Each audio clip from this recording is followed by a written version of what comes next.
హైదరాబాద్లో rash driving మరోసారి ప్రజలను ఇబ్బంది పెట్టింది. ట్యాంక్ బండ్ వైపు నుంచి వస్తున్న కారు అదుపు తప్పి బూర్గుల రామకృష్ణ భవన్ చౌరస్తా వద్ద ఫుట్పాత్ పైకి దూసుకెళ్లింది. దీంతో అక్కడ ట్రాఫిక్ అంతరాయం ఏర్పడింది. ఆ సమయంలో ఆదర్శ్ నగర్ ఎమ్మెల్యే క్వార్టర్స్ నుంచి సెక్రటేరియట్ వైపు వెళ్తున్న రాష్ట్ర మంత్రి శ్రీధర్ బాబు ఘటన చూసి వెంటనే కారు దిగి ట్రాఫిక్ ను నియంత్రించే ప్రయత్నం చేశారు. ఆయన సెక్యూరిటీ సిబ్బంది కారును అక్కడి నుంచి పక్కకు జరిపారు. స్పాట్ కు చేరుకున్న ట్రాఫిక్ పోలీసులు పరిస్థితిని చక్కదిద్దారు.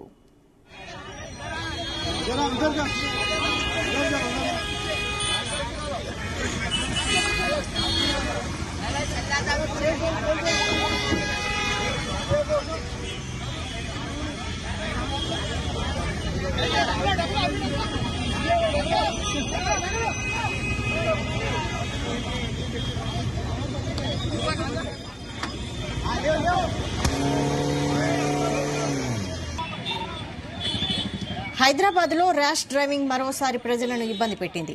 ట్యాంక్ బండ్ వైపు నుంచి వస్తున్న కారు అదుపు తప్పి బూర్గుల రామకృష్ణ భవన్ చౌరస్తా వద్ద ఫుట్పాత్ పైకి దూసుకెళ్లింది.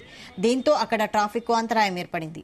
ఆ సమయంలో ఆదర్శ్ నగర్ ఎమ్మెల్యే క్వార్టర్స్ నుంచి సెక్రటేరియట్ వైపు వెళ్తున్న రాష్ట్ర మంత్రి శ్రీధర్ బాబు ఘటనను చూసి వెంటనే కారు దిగి ట్రాఫిక్ ను నియంత్రించే ప్రయత్నం చేశారు.